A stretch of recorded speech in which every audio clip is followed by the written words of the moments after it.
मैं सानवी आचार्य आप ही के स्टेट यानी गुजरात से हूँ। मेरा पहला सवाल ये है कि पेरेंट्स भी हमारी चिंता करते हैं, टीचर्स भी हमें सपोर्ट करते हैं, लेकिन मेन इश्यू तब आ जाता है कि टीचर्स हमें पढ़ाई का एक अलग पैटर्न सजेस्ट करते हैं, पेरेंट्स एक अलग तरह से बोलते हैं कि ये पैटर्न से पढ़ो, और स्टूडेंट्स में तो अलग ट्रेंड ही चल रहा होता है। तो उस समय हम कंफ्यूज हो जाते हैं कि कौन सा पैटर्न सही है। देखिए, ये जीवन भर ऐसा रहता है। मैं प्रधानमंत्री बन गया ना, तो भी कोई बताता है ऐसे करो, कोई कहता है ऐसे करो। आप घर में खाने पर देखना, खाने पर बैठे होंगे सब भाई बहन, हर एक की खाने की पैटर्न अलग होगी। कोई सब्जी से शुरू करेगा, यस सर, कोई दाल से शुरू करेगा, यस सर, कोई रोटी सब्जी दाल सब इकट्ठा करके डालेगा। हर एक की पैटर्न अलग अलग है कि नहीं? Yes sir. आपकी अपनी क्या उनकी कॉपी करते हैं आप? No sir. आप अपनी पैटर्न से खाते तब मजा आता है ना। Yes sir. जैसे कुछ लोग होते हैं कि वो उनको लगता है मैं रात को ठीक से मैं पढ़ पाता हूँ, कुछ लोगों को लगता है सुबह 4 बजे उठ करके पढ़ूंगा। हर एक अपनी पैटर्न होती है। Yes sir. लेकिन कुछ लोगों की बेईमानी होती है, रात को मम्मी को कहता है नहीं कल से मैंने सुबह पढ़ना शुरू किया।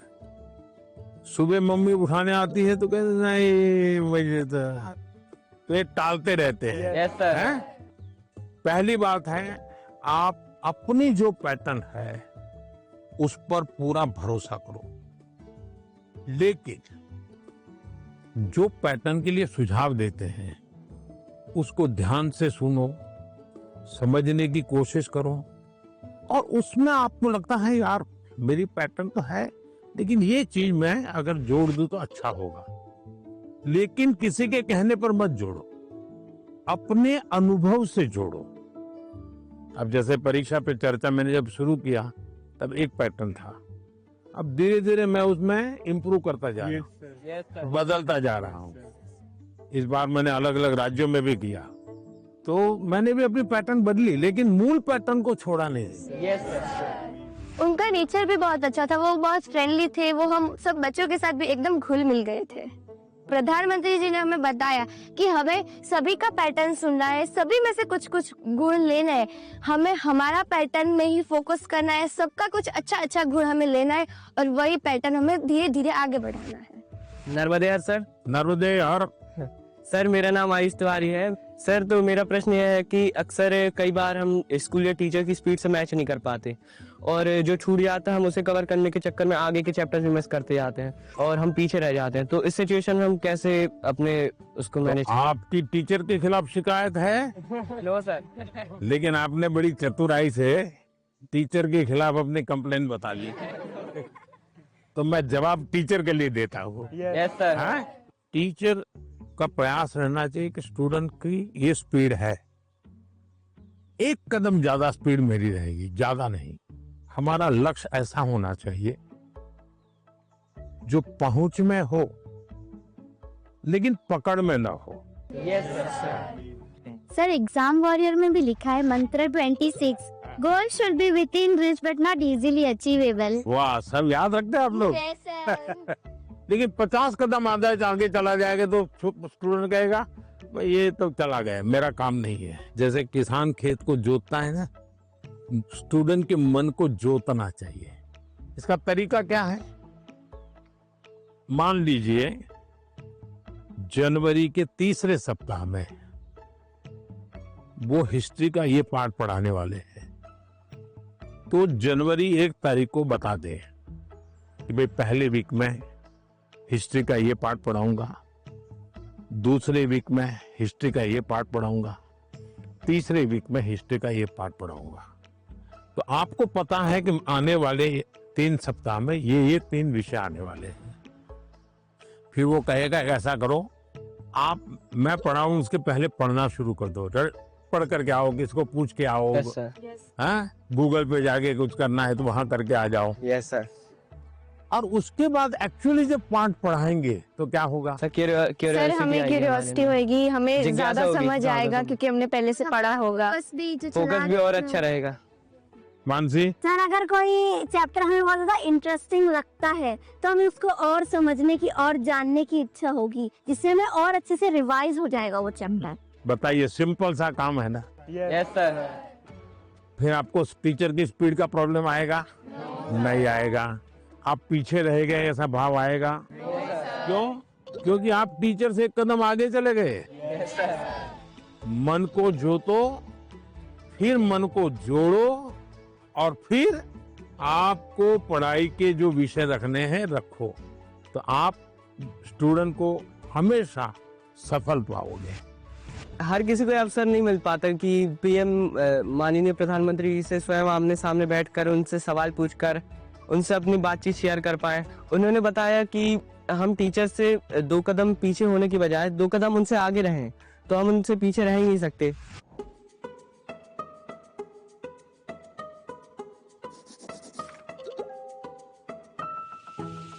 नमस्ते हाँ, सर। नमस्ते। मैं श्रेया प्रधान हूँ सिक्किम से। सर सो एक सेल्फ कंपोज सॉन्ग है। सो इसे 3 लैंग्वेजेस में लिखा हुआ है, अरे वाह, हिंदी, नेपाली और बंगाली में। सो ये देशभक्ति का वैसा वाला सॉन्ग है। इसका टाइटल मैंने रखा है हमारा भारत भूमि। हमारा भारत भूमि है, ऋषियों का ये देश है, अनेकता में एकता, शांति का परिवेश है।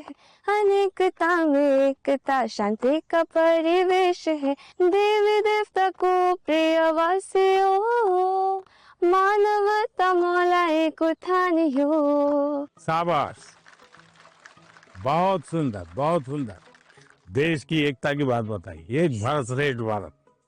मानसी, तुम्हें तो आता होगा बेटा कुछ गाना? Yes sir. कौन सा गाओगी, गाना बताओ। सुनाना चाहती हूँ हाँ, सुनाओ। सर। ये गाना मेरी मदर ने लिखा है और ये गाना जो है ये स्टूडेंट्स को डेडिकेटेड है। अच्छा, सुनाओ।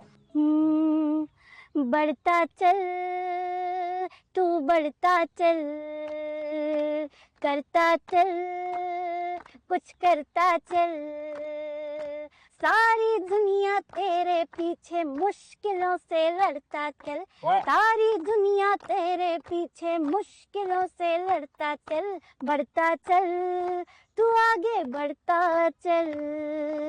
वाह, शानदार। आपकी माताजी को मेरी बधाई दे देना। Sir thank you sir. बहुत इंस्पायरिंग लिखा है माँ ने। सर मेरा यूट्यूब चैनल और फेसबुक पेज और इंस्टाग्राम भी है। यस सर, मेरे फेसबुक पेज में फॉलोअर्स हैं 1.5 लाख। 1.5 लाख? बहुत ज्यादा मजा आया, मेरे लिए ये बहुत ज्यादा बड़ी और गर्व की बात है कि मैं उनसे मिली। आइए सब लोग बैठ जाइए।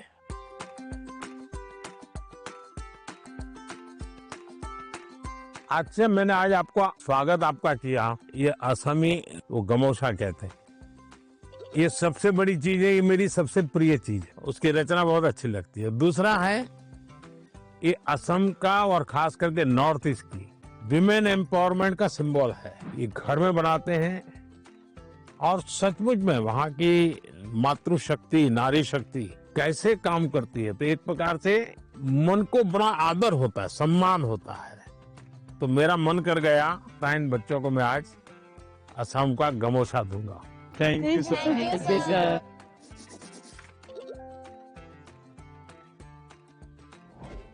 मेरा नाम सभावत वेंकटेश है। हाँ, वेंकटेश गारू, बताइए। तो सर अभी मुझे है ना टेक्नोलॉजी और रोबोटिक्स में बहुत इंटरेस्ट है। तो आजकल कई बार आपने भी बोला था कि स्किल ज्यादा जरूरी है, और बाहर भी लोग बोलते हैं मार्क्स ज्यादा जरूरी है, स्किल जरूरी है, मार्क्स ज्यादा जरूरी है। ऐसा ही सोच सोच के हमारे अंदर एक डर बैठ जाता है। तो आप बताइए कि स्किल ज्यादा जरूरी है या फिर मार्क्स ज्यादा जरूरी है? ये जो मन में रहता है ना कि इसका महत्व है कि उसका महत्व है, खाने का महत्व है कि सोने का महत्व है, पढ़ने का महत्व है कि खेलने का महत्व है, उसका एक कॉमन जवाब होता है, हर चीज में संतुलन होना चाहिए, बैलेंस होना चाहिए। एक तरफ झुकोगे तो गिरोगे कि नहीं गिरोगे? Yes sir. और सही बैलेंस करके रहोगे तो गिरोगे क्या कभी? तो ये सिंपल सी बात है। अब दूसरी बात है, स्किल में भी 2 प्रकार के स्किल है। एक है लाइफ स्किल, दूसरा है प्रोफेशनल स्किल। उसमें भी कोई मुझे पूछेगा कि साहब लाइफ स्किल में ध्यान देना चाहिए कि प्रोफेशनल, मैं कहूंगा दोनों में देना चाहिए। अब मुझे बताइए, बिना अध्ययन किए, बिना ऑब्जर्वेशन किए, बिना ज्ञान प्रयुक्त किए कोई भी स्किल आ सकता है क्या? तो स्किल की शुरुआत तो ज्ञान से ही होती है। Yes sir. तो उसका महत्व कम नहीं है। मान लीजिए हम बहुत बढ़िया पढ़ लिए हैं, लेकिन एक बार अचानक माँ बाप को बाहर जाना हुआ। अब हमें भूखे मर रहे हैं, किचन में सब पड़ा है, लेकिन पता ही नहीं कैसे करूं, क्या करूं, किस डब्बे में क्या है, कैसे निकालूं। क्यों? हमने कभी ध्यान ही नहीं दिया। जो इसलिए लाइफ स्किल जीवन की रोजमर्रा की जिंदगी है, इसमें हमारी लाइफ स्किल अच्छे से अच्छी कैसे हो। मेरा सुबह उठने का समय क्या है, सोने का समय क्या है, मैं व्यायाम करता हूं तो मेरी उम्र के हिसाब से मैं व्यायाम करता हूं, मुझे नया व्यायाम में सीखता हूं कि नहीं सीखता हूं। मैं किसी को मिलने जाता हूं तो मुझे बातचीत करना कॉन्फिडेंस से आता है कि नहीं आता है। मुझे रेलवे स्टेशन पे गया और मुझे मालूम ही नहीं है भाई टिकट कहाँ से लेना, तो मैं 10 लोगों को पूछता हूँ भाई टिकट कहाँ से लेता हूँ। तो लाइफ स्किल जो है वो हमने आत्मसात करनी ही करनी चाहिए। अब दूसरा विषय प्रोफेशनल स्किल। आप मानो डॉक्टर बनने वाले हैं, तो डॉक्टरी की स्किल आपकी एकदम से अपडेट होनी चाहिए। ऐसा नहीं कि मैं नंबर 1 हो गया था यूनिवर्सिटी में और इसलिए मैं ऑपरेशन करूं या न करूं चल जाएगा, ऐसा नहीं है। आपको अगर हार्ट स्पेशलिस्ट बनना है तो किताबें आपको हार्ट स्पेशलिस्ट बनने में मदद कर सकती है, हार्ट स्पेशलिस्ट नहीं बना सकती। हार्ट स्पेशलिस्ट तो आप तब बनेंगे जब एक्चुअली आप पेशेंट के साथ, उसके हर स्टेजेस के साथ जुड़ करके अपना स्किल डेवलप करोगे। अगर आपको वकील बनना है, आपको कॉन्स्टिट्यूशन की सारी धाराएं पता है, इस धारा में इतनी सजा होती है, इस धारा से ऐसे बेल मिलता है, सब मालूम है। लेकिन अगर आपको अदालत में जाकर के एक वकील के रूप में तैयार होना है तो किसी वकील का जूनियर बनना पड़ता है, प्रोफेशनल स्किल सीखनी पड़ती है, उसमें से आपको आगे आना होता है। और इसलिए लाइफ स्किल, उसमें कोई कॉम्प्रोमाइज नहीं है, 100% वो तो अचीव करना ही चाहिए। प्रोफेशनल स्किल, जिस प्रोफेशन में इंटरेस्ट है, इसमें लगातार नया करते जाना। अब उसमें भी पहले हार्ट के पेशेंट को इतनी टेक्नोलॉजी नहीं थी, आज टेक्नोलॉजी आ गई। तो आपकी उम्र भले 40 साल हो गई होगी, लेकिन आपको टेक्नोलॉजी पढ़नी पड़ेगी। तो शिक्षा और स्किल एक दूसरे के जुड़वा भाई बहन है, वो दो अलग नहीं है, लेकिन स्किल जीवन में बहुत अनिवार्य है। मैं एक बहुत गरीब फैमिली से बिलोंग करता हूँ। फैमिली भी प्राउड फील कर रही है कि मेरा बेटा गया है। तो एक्साइटमेंट बढ़ गई थी उनसे बात करने के लिए, तो हमें ऐसा चांस मिला कि हम बात कर सकते हैं उनसे। जैन सर। सर मेरा नाम हेमोता के शाम है, मैं सैनिक स्कूल इम्फाल मणिपुर से आई हूँ। सर आप बचपन से मेरी एक बहुत बड़ी इंस्पिरेशन रही है और मेरा जन्मदिन भी आपके साथ ही आता है। अच्छा, मुझे अभी एक नेता ने फोन किया था मेरे जन्मदिन पर, है 17 सितंबर को। तो उसने मुझे कहा कि आपके 75 हो गए, बोले अभी 25 बाकी है। मैंने कहा तो मैं जो बीता है उसको गिनता नहीं हूँ,